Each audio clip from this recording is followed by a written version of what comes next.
Hello everyone! I hope that you're doing amazing wherever you are in the world. My name is Shikha and I welcome you to my channel.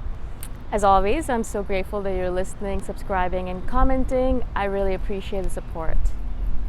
In this one, I wanted to speak to you about a question that was asked recently by a viewer.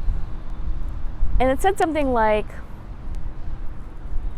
he kind of oscillates between asceticism, basically being an ascetic, or so kind of giving up everything, sleeping on the floor, taking cold showers, doing all of that, to luxuriism, if that's a word. Basically going to the opposite end where he wants beautiful things in his life, he likes beautiful things in his life, he wants delicious foods in his life, all the sensual pleasures. And I noticed that actually I did that a lot. I oscillated back and forth a lot. And in fact, for the longest time, I thought it was because of my unworthiness, because I believed that my worth was less than zero. I had that feeling for the longest time.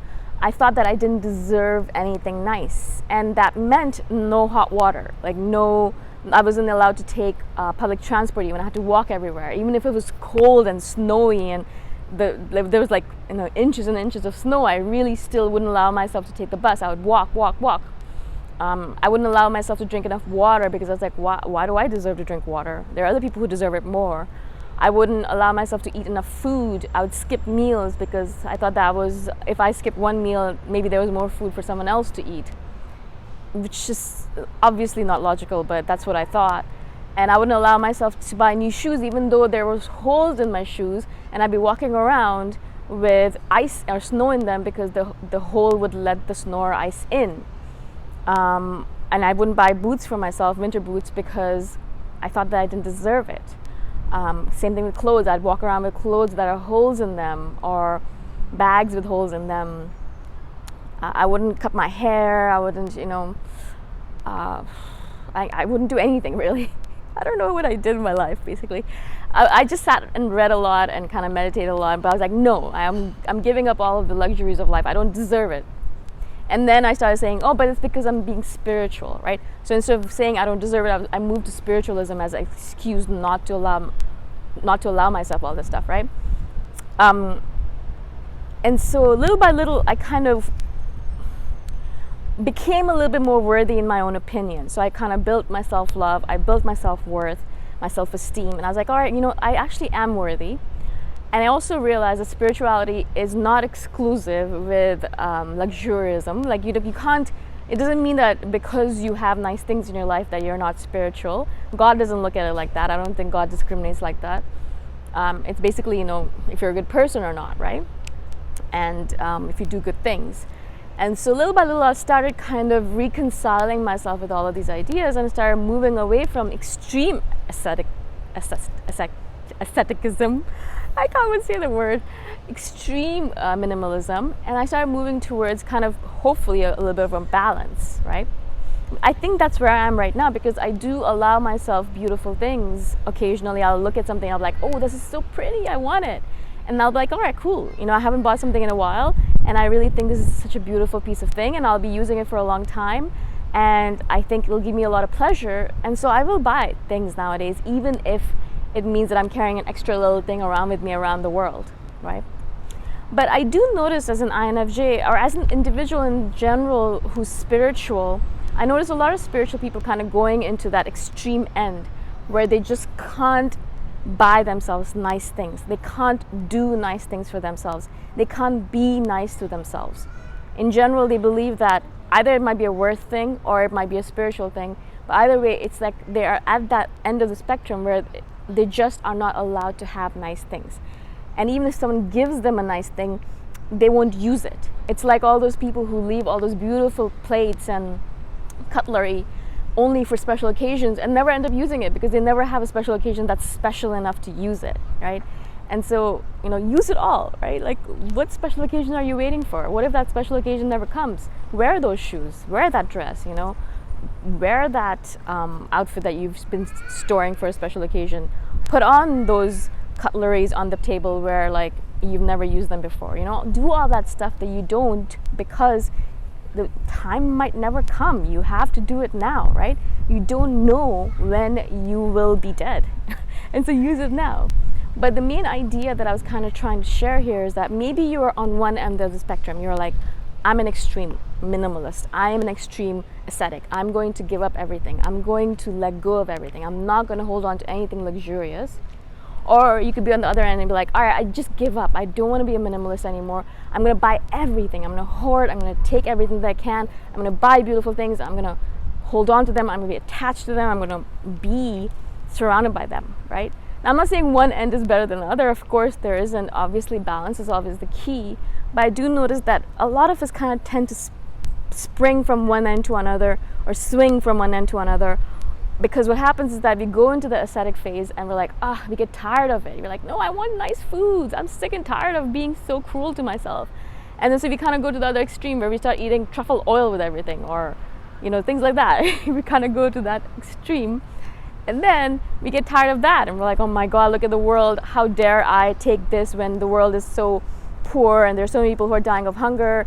What kind of a person am I? I'm a terrible person. I shouldn't do this. And then we kind of swing to the other end where we're like, all right, I'm going to give up everything. Why do we have to go back and forth like that, though? It doesn't make any sense to me, because I'm like, why can't we just do nice things for ourselves? Yes, but not all the time, and do have periods or moments where you're like, all right, today I'm going to take a day of of minimalism. I'll just give up on that word. I'm going to be an ascetic today, and I'm going to meditate all day. I'm not going to allow myself a lot of food. I'm going to fast. I'm going to pray all day, or I'm going to meditate all day, things like that. I'm going to take a day of asceticness. And then you can have other days where you're like, all right, cool, today is a treat day, and I'm going to treat myself. I'm going to do nice things for myself. I'm going to eat delicious foods. I'm going to eat the most luxurious dinner, and I'm going to buy a really nice, beautiful thing for myself to reward myself, or just to be, just to do it. There's no reason for it, right? And so we can, instead of going back and forth, like having periods of really, really deep minimalism and then periods of really deep luxuriousness, we could kind of be like, all right, I'm going to do it in a way where it's a little bit more balanced, right? Maybe I say to myself, and a lot of people do this, is that my week when I'm working, that 5 days, Monday to Friday, I'm going to be extremely minimalist. So I'm going to eat very little, I'm going to work a lot and things like that. On the weekend, I'm going to treat myself, right?